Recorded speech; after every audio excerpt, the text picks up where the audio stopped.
It is also, okay, I've just started recording. It's also our family seat.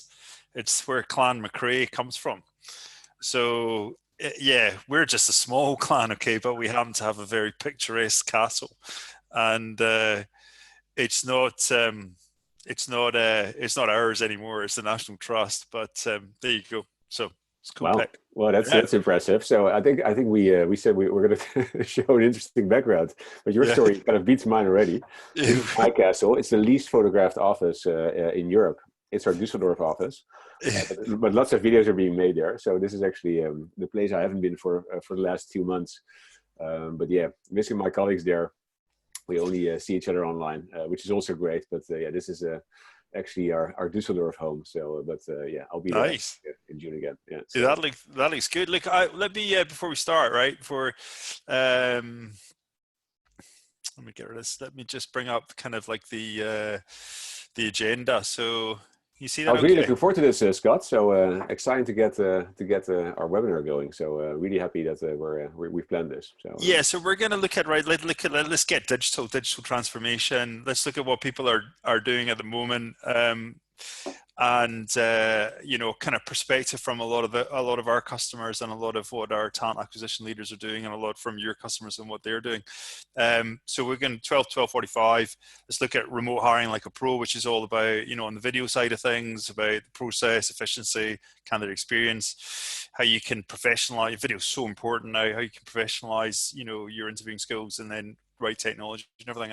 And then I'm going to talk a little bit about, at the start was very much around kind of continuing kind of talent lead gen, but that's actually really pivoted into internal kind of mobility and skills matching and flight risk and how to scale things. And then let's try and leave 5-10 minutes at the end for Q&A. Okay. So, but yeah, Luke, tell us, for those of you who don't know Walter, co-founder and CEO of Cammio, just a superb, video recruitment, video interviewing technology. But yeah, give us a little bit about yourself, Walter, and what you've been doing for the last 2 months. yeah, for sure. So again, thanks for allowing me to co-host the webinar with you. I think so. My name is Walter Hueber. I'm based currently out of the small town of Voorschoten, which is in the Netherlands, smack between Leiden and The Hague. I'm actually half Austrian, half Dutch. But the Dutch accent resonates through my English, so everybody will be able to hear that without any doubt. And actually, the last 2 months, to be honest, actually, it's been crazy for us. So crazy in the sense that technology-wise, actually wasn't that hard to pick up our laptops and continue from home. We're already doing that, but never everyone at the same time. But business-wise, actually, we've seen an explosion in demand for our tech. Our clients are using us heavier than ever before, but also lots of new organizations actually that's kind of jump on from a proportion of the market doing video interviews to suddenly everybody's doing video interviews, which of course it's a very double feeling, to be honest. I think we're experiencing a very turbulent world around us. At the same time, from a business side, actually, we are happily busy and supporting lots of different customers and clients. So actually, it's been, I think, probably the 2 most hectic months of my working life, I'd say. Yeah. So how about Great. you, Scott, on your end? How's the last 2 months been on the Candidate.ID side? I think because Talent Pipeline, I think, actually also has a new dimension currently, right? I think we're going to talk about that later on anyway. But how's the last 2 months have been on your Yeah, end? I mean it's been hectic, but on a number of different in a number of different ways. Firstly, around at the start was really around that kind of in the first phase where people were being furloughed, etc. And there was a lot around kind of communications and areas around that, but then it kind of moved pretty quickly where when as we're in lockdown and people started to think about planning and training, and they're looking ahead to try and get it about what their preferred kind of process, talent acquisition process, what's best practice, what's the right technology. And so we are kind of busier with conversations around that and proposals around that and everything. But I think what that's also brought out is that they're seeing when we move towards phase 3 is how they bring people back and trying to avoid the chaos of bringing back. So I really want to talk a lot about the tools and what people are doing around that, because that is the kind of omnipresent problem and challenge that all, TA leaders, seem to have across all companies. So, Yeah. but let's start with you in terms of like remote hiring like approach. You want to, you've got some slides that you want to talk us through. And yeah, sure. Yeah, so happy to do so. And I think what you were mentioning just now, I think you really see kind of a phasing in the last couple of months. I think currently what we experience is that people basically, when going from office to home office, they kind of needed to kind of reinvent their working. They were duct taping lots of stuff. I think currently what we see actually that people are kind of also taking more of a long-term view on it. Okay, fine that we had an emergency solution in place, but now what are we going to do in the long term? Because actually the way we work, the way we communicate, the way we interact, the way we use offices actually has changed fundamentally. And it also, I think, there's a big opportunity as well for the technology stack to be upgraded. I think some organizations have been confronted with very outdated communication tech, right? And suddenly they were all at home, and how do you deal with that and communicate? So I think that's really kind of something that is quite interesting. I think there's an acceleration in the market right now of people upgrading their tech stack. Yeah. Cool, but happy to talk about hiring like a pro. So I think what remote hiring like a pro that what everybody's kind of doing right now or should be doing. Yeah, cool. I have some slides prepared, so I could actually, if you are able to share the screen a bit, Scott, that would be great.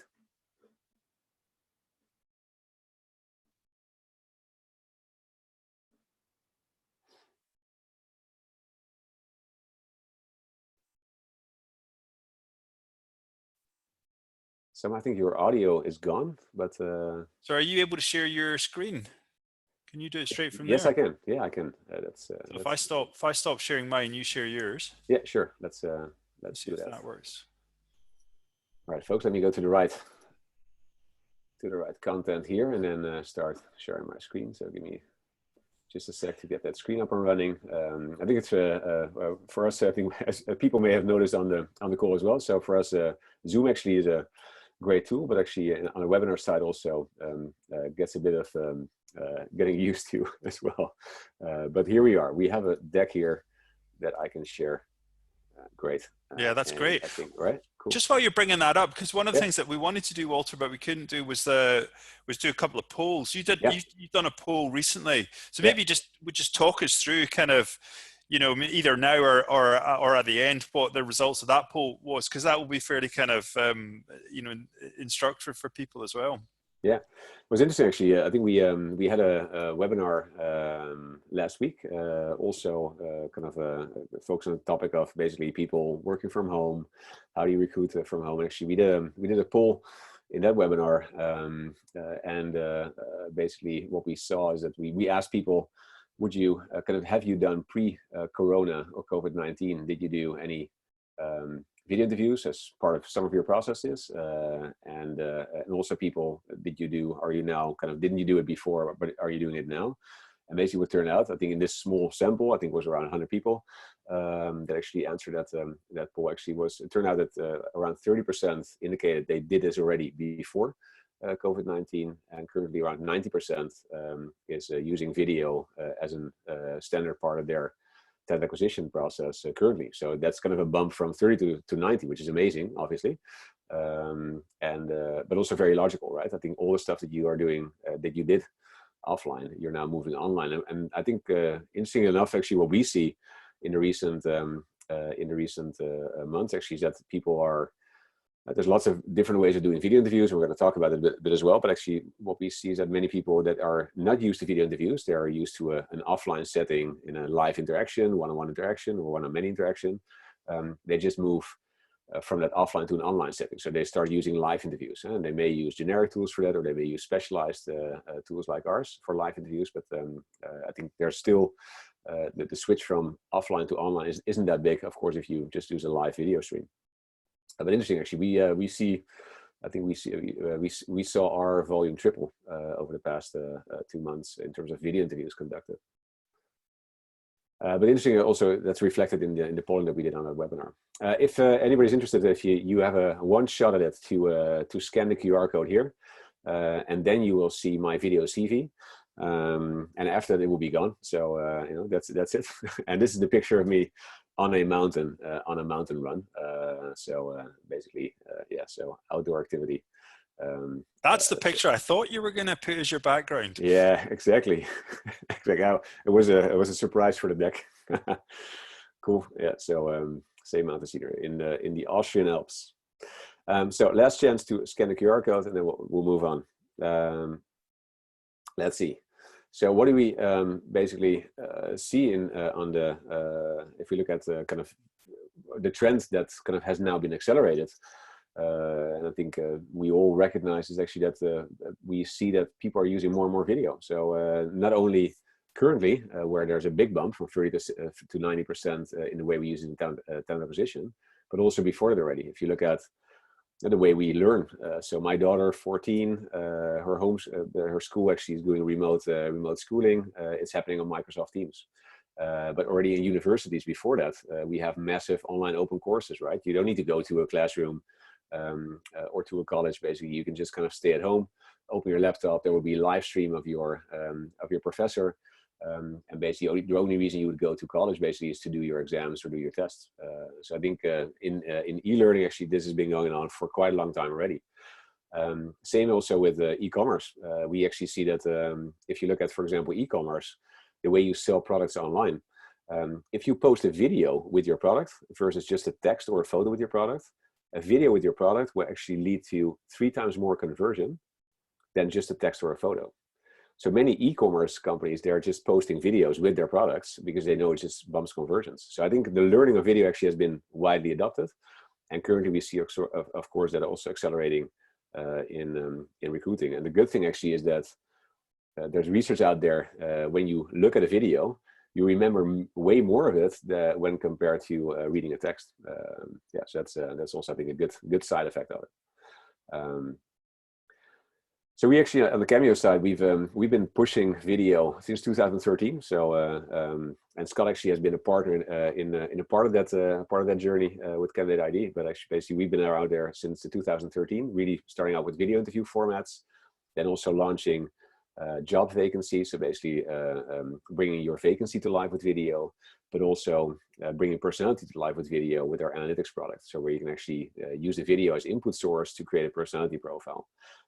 So we're really actually proud to kind of push out video functionality across the talent acquisition journey. And I think I think in the last few months, the contrast actually has been stark, right? We've actually seen cities removed from smog. We've seen runways at airports being used as parking lanes. We've seen job losses across the board. We've seen vacancies decrease. We've actually, but we've also seen conversion rates increase. So I think that currently, actually, if you have vacancies out there, if you are looking for new colleagues, new team members, actually, this is the right time. So make use of it. Actually, you will have way more conversion on your vacancies. These are actually a statistic from our mutual friends at OnRecruit. Really interesting, actually, to see the statistics there that you can actually get way better conversions currently. And also we see lots of companies that are currently quite active in their hiring processes. So in retail, in logistics, but also one of our customers, the European Union, very active in hiring. So lots of jobs out there, and they are enjoying a time where actually they have way better conversions right now. I think just kind of maybe briefly on the topic of video, if it's okay, Scott, also feel free to kind of to add, or I think what's new, we used to kind of always see world leaders convening in a beautiful resort, right, or seaside, and kind of and photo ops on the staircases of beautiful buildings. And this is actually this is the recent picture of a kind of international corporation. It's just happening with video. This is the way we communicate, this is the way we negotiate, this is the way we make deals, this is the way we work together. And it's amazing actually to see that rapid transition where we don't need to travel anymore. You know, we actually have way more time available because actually there's no commuting, there's no international travel. So there's also a number of kind of, I think, things that will change for the long term. And I they mean, the only use, t- I yeah, mean, the only time you ever used to see something like this was, I mean, I've seen it a couple of times. Like when you, I mean, I've sat in a couple of McKinsey pan-European yeah, partner meetings, right? And they've got unbelievable, video conferencing technology, and it looks like this, and that's where you used to see it only. But now, everybody's used to kind of like a gallery view on Zoom, and how you make that work, and yeah. yeah. And I think the beauty of it actually is, I think if you look at normally, if you go on a holiday, right? If I and thanks for giving me inspiration for an upcoming holiday with the beautiful scenery around behind you, Scott. But so for my upcoming holiday, basically, you come back from a holiday, you've been off for 1 or 2 weeks, and you come back and you think, "Oh, my life has changed."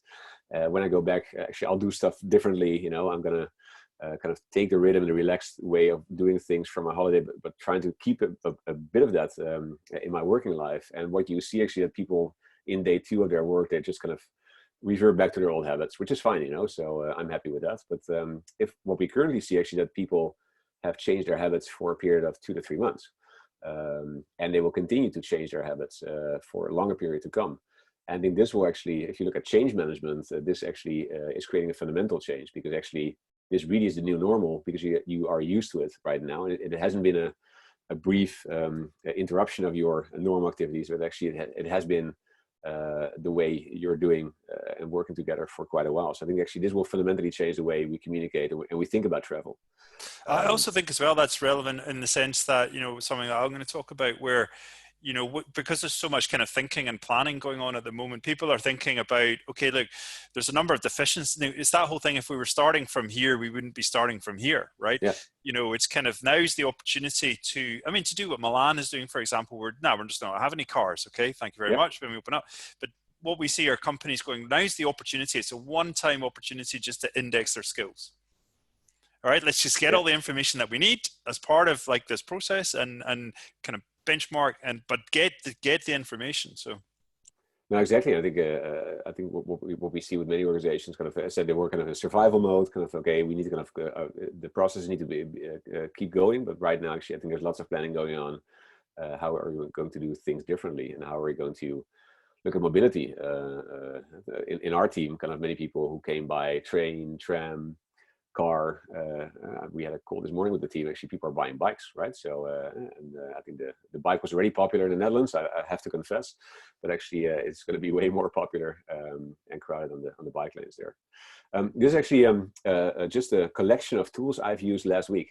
So if you look at the video tech, and I think that's probably for all of us. I think my whole Mac dock is filled with video conferencing tools, from Skype to Teams to Ring Central to Slack to Whereby, etc. So basically, lots of people right now are kind of using lots of different tools, and I think these tools are great, but they're not meant for recruiting. They're not meant to interact with candidates per se. They're not meant to really get candidate consent and to make sure you really kind of have a very clear process going on. So I think actually, if you look at technologies right now, there's a really good opportunity to look at your tech stack and see, okay, what do I need? Do I need an assessment, maybe to do remote assessments? Can I look at Arctic Shores, Cubics? Do I need to look at my pipeline? Am I talent pools? Do I need to look at maybe some chatbot functionality, Joboti, or do I need to look at onboarding or reboarding? I think really right now is a great opportunity for many of the people in talent acquisition to upgrade the tech stack and kind of really look at what's the value chain I can build in remote hiring. And I'm going to leave you to talk about Candidate.ID and also Scott, in terms of kind of, I think the way you've kind of shifted from just talent pipeline to really kind of also, even with the Furlough Connect, and really kind of looking at, okay, internal mobility. It's really kind of a very different, using the tooling, but thinking about it differently and thinking about talent in the long term rather than thinking about talent acquisition in the short term. One example I think is also beautiful to mention is Apical, an onboarding tool, but they're now also is being used for reboarding. So all these colleagues and employees actually that were in the home offices, there's now in many countries there's a plan to come back to the workplace. So how do you reboard them? What are the new rules of work? So are there new maybe kind of working hours? Or is it also possible to work over the weekends in the offices? Maybe do we have time shifted arrivals at the offices? How do we have lunch together? All that stuff. I think onboarding apps can easily be used as reboarding apps as well. And I think if you look at the HR tech toolbox, it's immense. So there's lots of stuff out there.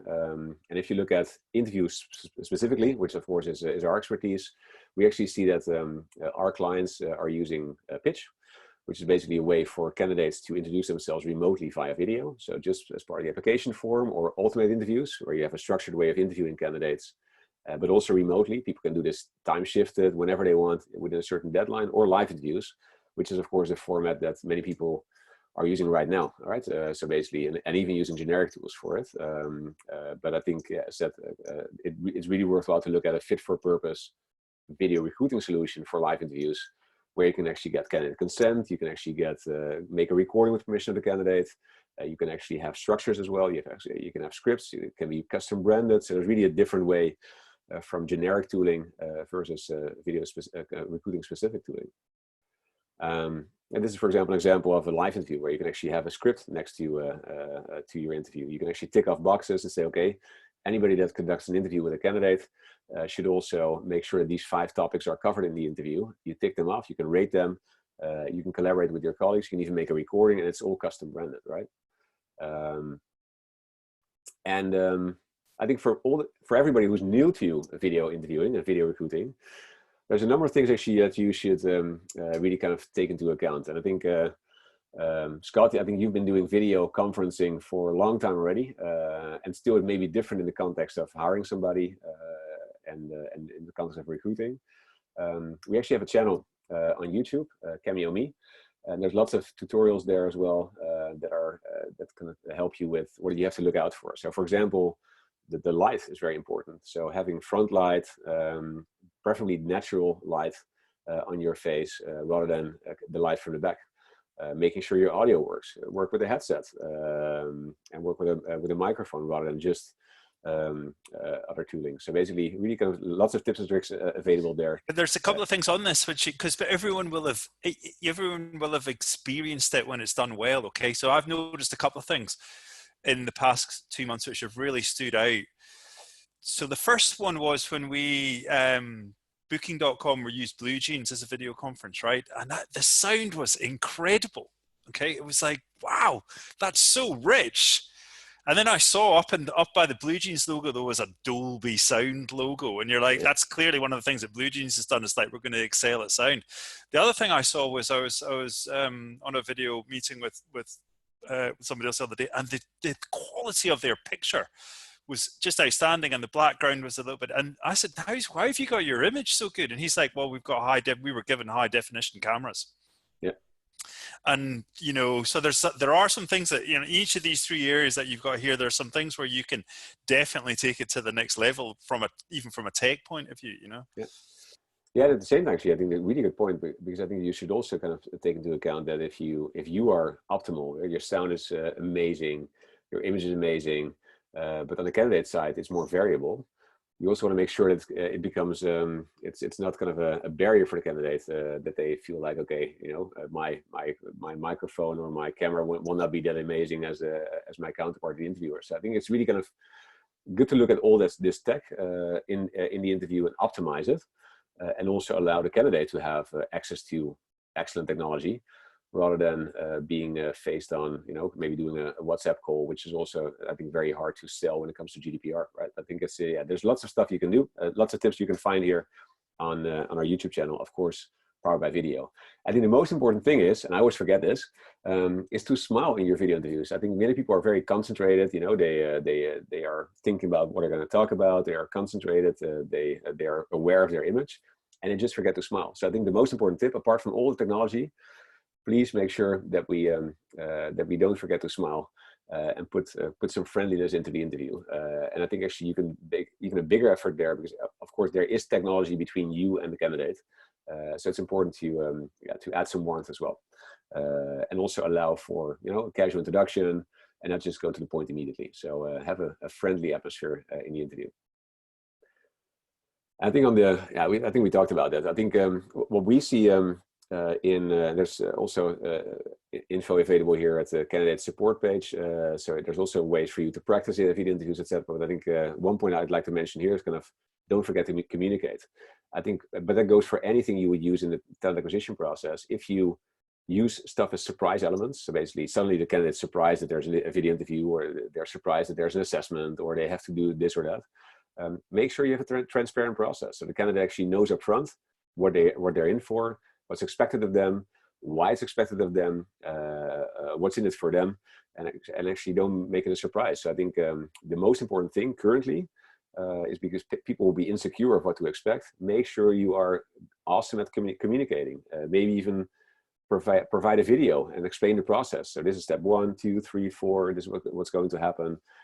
This is in how many days you can expect a response, etc. So don't forget to communicate. It's not about the tech. It's also about and very much about the way you communicate and present it to the candidates.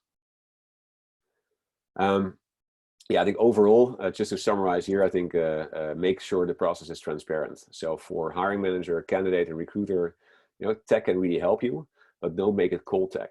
Don't make it kind of all about efficiency. Really make it about kind of a transparent and warm process that allows you to connect, engage with candidates that you really want to meet. Yeah, I think overall, make sure you're high touch, you communicate well, and select the right tech stack. And I think right now what you can do is you can really combine technologies, whereas maybe sometimes in the past it used to be an offline process. You have some online tooling in there, but right now actually you can really create a seamless process online by combining maybe an assessment, combining the talent inventory on skills, combining video, making sure the video is launched from Candidate.ID, for example. Can really combine those tools together. So I think the real pressure today for talent acquisition is not about maybe kind of finding the right candidates, but it's about finding the right tools and connecting them.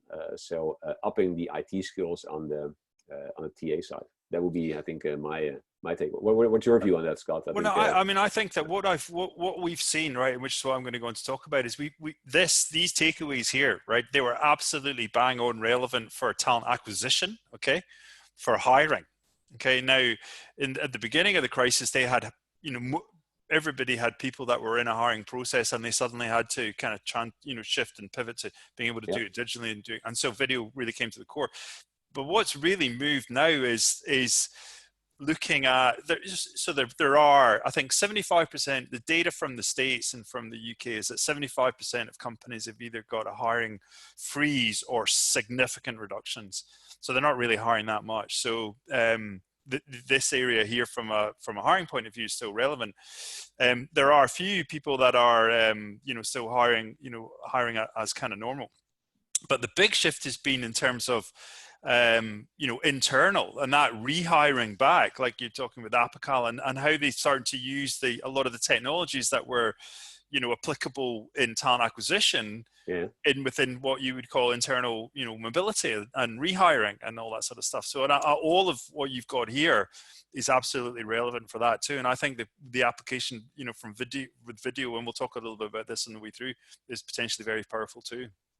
Yeah, I think it's really kind of a rethinking about, okay, how do I look at talent? Is talent external or is talent already internal? And actually how to have a more holistic view on talent, okay?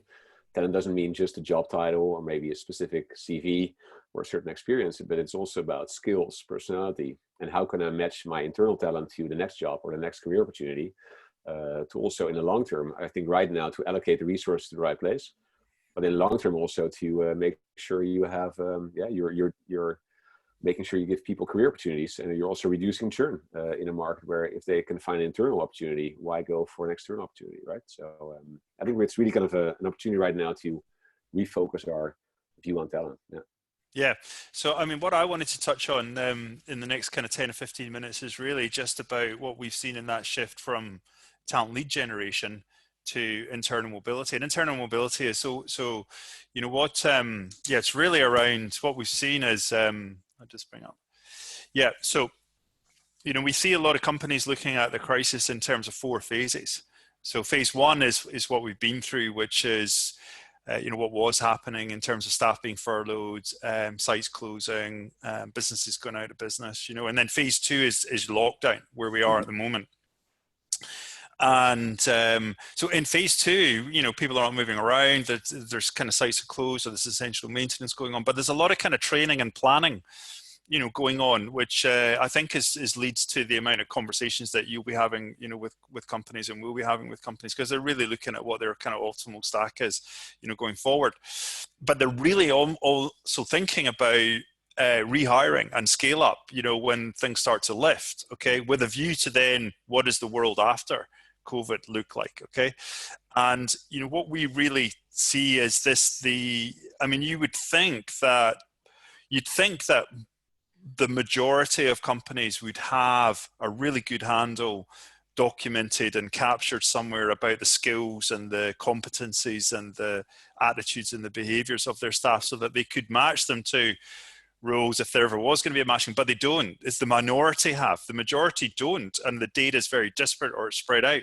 So you're starting to see a lot of things about the potential chaos that is coming when you have to move into a rehiring scenario, okay, where nobody has the kind of data, it's all, spread out around the place, and you've got reduced headcount and everything. So we start to see a lot of people looking at this, what you would call internal mobility, as being absolutely key about how can we match the best talent to the roles that we have available. Most companies are obviously hoping to bring everybody back, anybody that's been furloughed, but some won't be able to. But at the same time, they've also got people that are working remotely, and they represent a flight risk at the moment, as IBM will come out and say that now's the best time to poach your rivals' talent. So, all of that's going on too. But there's a great article that is put up here, which you'll get by Googling it, around COVID-19 and the Great Rehiring Challenge. So I wanted to talk a little bit about how we're seeing people do this, okay? How are they doing it, and the tools that they're using as they begin to think about, rehiring and skills matching. So how are they doing it? The first thing that they're doing is they're using a system, okay, whichever one it was, and I'll show you from a Candidate.ID point of view. But they're bringing across the kind of all the profiles for their employees, and then what they're doing is they're building that out, by parsing all of the documentation, whether it be a CV or a LinkedIn profile or performance review reports. So that enriches gets them a part of the way down the track, right, in terms of populating the employees, what we know about the employees and their skill set, okay? Now, but in order to really get that up to date, because they still got a lot of holes, in order to get that up to date, what we're seeing them doing is we're seeing them kind of like, launch like essentially L&D, learning and development type campaigns, okay?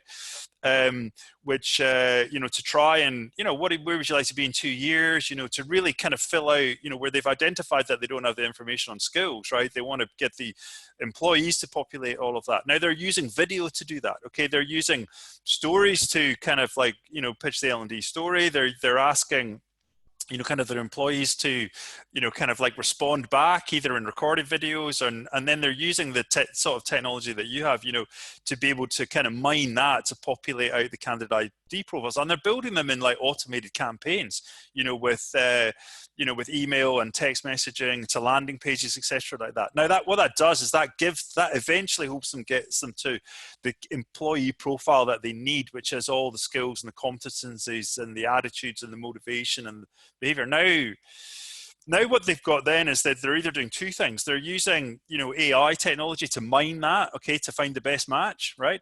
And they're doing that. Or they've got, a few instances I've come across where there's, technologies like TaskRabbit, for example, where they need, companies need people coming into the factory, okay, to work with the robots. So this was in medical devices, for example. So they've got a bunch of projects, okay, and then they've got a bunch of talent, but not all the talent can work in the factory. Some of them might be, have underlying healthcare issues or whatever. They might be high risk or whatever. So not everybody, you can't just take all of your robotics engineers and expect them all to just come straight back into the factory. So they're using a kind of task match to the rabbit type system, okay, so that it's basically like, almost like a freelance project management. So they can work out how best to bring people back into work.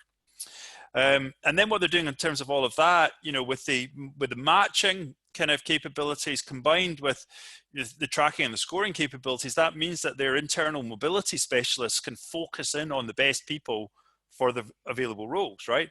But at the same time, we're seeing that Walter, for example, just might not have engaged, He might be in the bottom quartile in terms of engagement. He's an outlier. He hasn't done anything, but he's a brilliant data scientist. We don't want to lose him. Could somebody just reach out to Walter and talk to him? So we see them kind of, they're identifying flight risks as part of this. So that's kind of a good, Would you think, Scott, that this could also be used across companies? So they say maybe one company actually is really in need for certain skills, talent, task, whereas another company maybe at a certain period may not. So that you can use this maybe also across industries, or is this actually bringing the concept too far? Well, at the moment we just see this is what companies doing individually. But I mean, yeah, there's plenty of, we've got Talent Pipe, for example, which is an initiative to try and help the industry. And I'm sure that companies will be, interested in, maybe where there's skills in the local area, then I would absolutely see that, being relevant too. Or but I think within one company, different business units, right? That basically, or within a certain geography. Yeah, maybe within a geography. Within, within around Amsterdam area or something like that, where, but I think, I mean, that you could definitely see how that would happen. Yeah. So what that actually looks like is, so they're populating the employee profile, bringing in a kind of like, bulk import or integration from the HCM. They're then using parsing technology to enrich that so they can mine it, and then they're complementing it with these L&D type campaigns on top, okay? And then they're able to, what that does is that then enables them to match, to search and to match, okay? And that gives them, okay, who is it? They can then start to do this matching exercise. They can do it multilingual, and then they can add people to kind of, L&D type campaigns automatically. And the way that, that are, just all the great kind of campaign work that they can execute it. But they can do it in an automated manner. So they just set it up and it whirs away in the background, okay? And then they're able to, this is part of how you can see what the flight risk is, and so they use predictive analytics from a flight risk point of view, which is both to do with what are people actually doing, what are they reading, what are they engaging with, what are they looking at, but also they've got the kind of common lever profiles around, people that haven't, for example, people that haven't had, who work, software engineers, for example, that haven't had a pay review in 9 months and have been at the company for 4 years, that automatically flags a kind of flight risk. So we're doing that. And then, but we're able to kind of show from an automated point of view, what flight risk would look like just by working out, what have they engaged with and what have they looked like. And, obviously if they're up in the red area, then that's great. They're reading loads of stuff, they're doing loads of things. But if they're down in the blue area, okay, probably somebody wants to kind of talk to them because they're not really doing much. So, that's what we've seen. So really interesting, Scott, to kind of I think if you look at talent today, so organizations today, actually, really the people, the visibility on your employees is so limited. You actually know, what their job title is. You may know that they have a certain performance review, and you may know that they have a certain background, and that's it. Whereas actually, if you really have a more holistic view on the talent in your organization, you can actually really make careers more meaningful. You can actually have internal mobility. You could actually give people better career counseling. So there's so much more to do there. And I think actually we're really kind of HR parties operating in the blind. And there's so much more you can actually do to really help people have a great career, but also move to new roles and make sure you can really use the people in your team better. Yeah, great. Yeah, and I think what we're seeing is overwhelmingly that TA and HR leaders are seeing this as an opportunity. They know that their kind of data is deficient in certain areas to varying degrees, and they see this as a kind of one-time opportunity to get that index, to get it enriched, to build it out properly. And so they're grappling with, obviously there are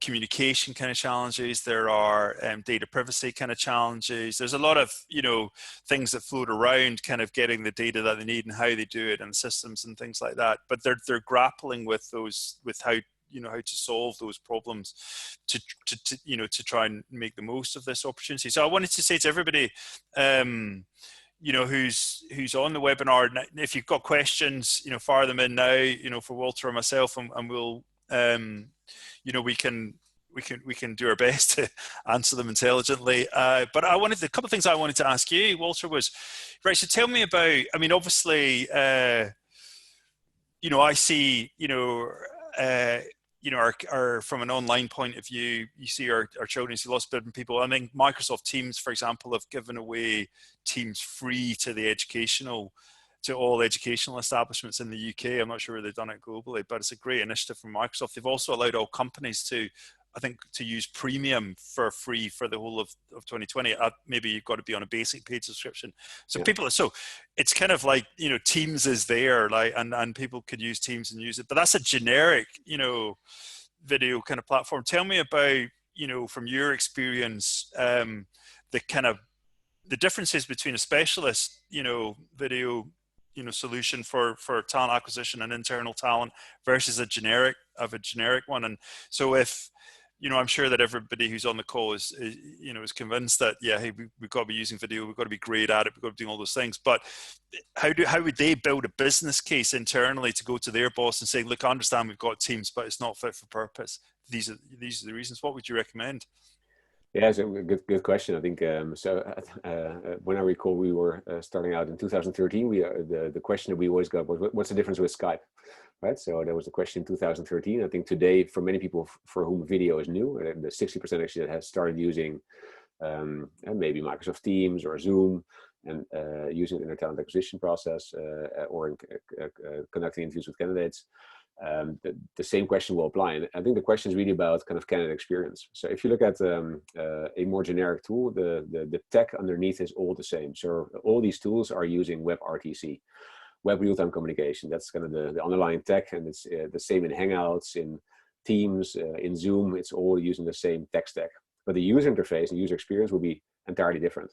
Actually, you could have a video conferencing tool that can be used for webinars, and the video conferencing tools that can be used for team meetings, and the video conferencing tool actually that can be used for recruiting.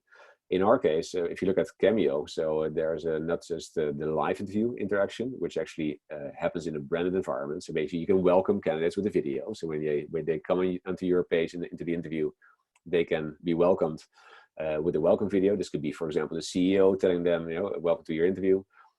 They could actually also self-schedule their interview. So actually you can invite candidates and they can self-schedule their interview with a recruiter based on the availability and the settings there. You can actually record it. There's lots of candidate consent available there. There's polling available at the end of the interview to kind of say, okay, how did you like the experience? There's all kinds of workflow around it that make it different from another live generic product. And of course, then there are specialized formats that we have, like asynchronous interviewing or automated interviewing, where you're basically creating a question script with video. You can send it out to candidates and they can respond remotely. So basically it's time shifted. So you don't need to be there. Candidates can actually answer questions remotely. It's structured. They all have whatever 1 minute of recording time, 2 recordings. They get questions asked through video. They can respond with video. So it's really all about structuring your interview. I think similar to what you would do offline, many organizations are still doing unstructured interviews. If you move online, it will be structured by definition. You can have a script. You can actually have, by definition, the same questions asked to any candidate. And you can also use this, because suddenly it's happened online, you can also use it as data input. Data input to create scripts, to create transcripts, to create personality profiles, to have a consistent rating on competency, skills, motivation. So suddenly, once you're moving a process online, it becomes traceable, it becomes data, you can analyze it, you can start predicting with it. So I think that's really, I think, a very long summary of the differences. Actually, technology-wise, there's no difference, but workflow-wise, data-wise, GDPR-wise, it means a world of difference. Talk to me about the data.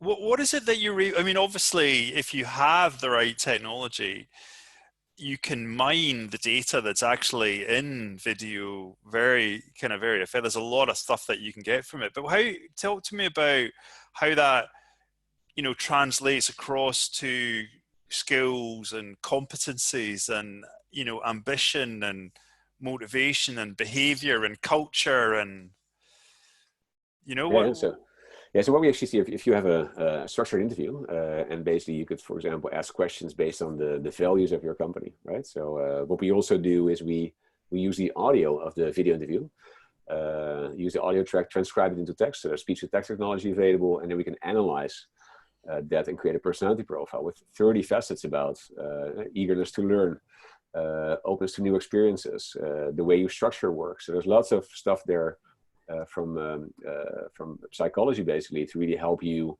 kind of have an extra layer on the candidate that you would never get if you're just doing an offline conversation across the table that's unstructured. And that doesn't deliver these data points. In our case, you also would have, you can actually attach competencies to certain questions. So basically, if you're asking a question, you should always have a plan with that question. And later on, you can have people that manually score that or automatically score that. So there's basically all kinds of ways to create more layers on the candidate. So I think in my personal view, currently, the limitation of offline interviews results in you not inviting enough candidates to come in for an interview, because basically you only have time for 3 offline interviews. Whereas if you go online, if you go automated, actually there's no limitation almost. So you can give way more people an opportunity to present themselves in a more colorful fashion and multi-layered: personality, culture, competencies, skills, motivation. Whereas normally you'd already put people out of the process based on just their CV, which is basically a historical piece of content that doesn't tell you anything about the future apart from the assumptions that you are making on it. So I think moving online allows you to really interact with way more people and give them an opportunity to create a rich profile for you to make the better selection on. And what you then typically see is that maybe the top 3 candidates that you would have normally invited for an offline interview may not be the candidates that actually are the right ones, but maybe the number 4, number 5 that you didn't have time for, but their CV is not perfect, but personality-wise, competency-wise, motivation-wise, they are the perfect candidates. And you would only find it out in a process. Yeah, and I think what's interesting is that number 1, there's the whole permissions piece around it at the start, and because you're having to do it online, you're having to do it remotely, then there's data count and all that kind of stuff. You're getting permissions for that kind of like up front, exactly. but which would be very difficult to do face to face, right? 2, the sort of things that you're able to reveal, the technology, can reveal from the data that you get, would also be you're sort of trying to get a feel for that or an instinct for that if you're doing it face to face. Okay. That's what you're asking certain questions. I mean, I remember when I worked for Procter and Gamble, they had the 9 Watts counts factors, and cheapers, they were brutal. We had to come up with answers for them, but they were looking to kind of like, find out, competencies, ambition, motivation, behavior, culture, all that type of stuff. Whereas if you're able to ask the right questions and then you can transcribe, and then the technology can interpret and mine that, that's very powerful. It's the data's there, right? Exactly. So, and similar to what you were talking about, kind of indexing your teams, indexing your colleagues, and kind of getting more of a multi-layered profile on your organization, so to be able to match better. That's, I think, can also happen at the start of the funnel with video. And I think even kind of concepts like job sharing. So I think there may be, if we're looking at in the longer term, internal mobility as well, and you have a better picture of your talent and your colleagues, it could even be that somebody says, "Well, I'd like to kind of work part-time. Is there somebody in your organization? I don't want to leave. Is there somebody in the organization that maybe would like to share the job with me? Similar skill set, and we could actually both work part-time and have the same job." I think there's way more flexibility you can look at when looking at talent and have a more holistic view, not only on the talent acquisition side, but also on the HR side. Yeah, perfect. I've just typed in a response to Bram here because he's asking, he likes to download the slides. But while I'm doing that, I've got Genevieve's asked a question: how do we challenge managers who have met candidates through video conferencing who still want to hire unless they can meet the candidate face to face? So that's one. While I answer Bram about slides, you can respond to that. Yeah, I think actually what you really see is that that there's still, if you look at the pre-COVID-19 phase, and the way our clients are using video, they're using this as the pre-selection phase, at the application phase, pre-selection, or as a second round interview, but not as their final round interview. So I think many people will still be hesitant to do a final round interview without meeting people in an offline setting. So I think that's a cultural thing that will change over the years. But I think for many people, that's just one step too far, that they will still want to have the final round. So they can do all the interviews and all the selections, etc. But they'd like to kind of touch the candidate almost. They cannot, right? So it's you need to have a social distancing there.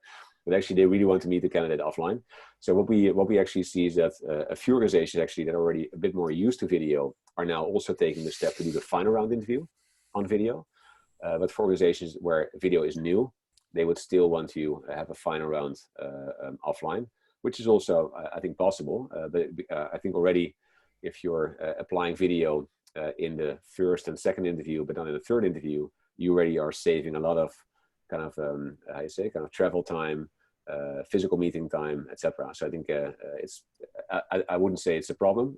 I'd say it's probably a cultural thing, which is not easily changed, but will change over time, especially if people are getting used to doing video interviews in the first and second round interviews. Yeah. I hope Hey, that answers brilliant. your question. Yeah, no, that's great. Hey, look, Walter, we're up on time now, so I just want to say, look, thanks so much for taking the opportunity to join us and share, you know, the things that you've learned about, you know, digital transformation. You know, so far, I reckon that what we should do is, you know, once we're kind of back into rehiring and we're right in the middle of that, so the lockdown, so we're towards the end of phase 3, let's say, we should circle back and do it again and share, you know, what we've learned, you know, in a follow-up session. Yeah, great. And I think actually even like internal polling with video, people can be done as well. So I think actually it was my pleasure, Scott, to share these last kind of 45 minutes with you, and thank you for introducing me to your beautiful picture there. Actually, I have one new thing on my bucket list. So thanks a lot for that. Kudos, and thanks everyone for joining. Really a pleasure to share our insights with you. Yeah, no, thanks everyone for joining. Take care, guys. All right, Keep safe. thank you. Ciao. Bye. All right. Bye-bye.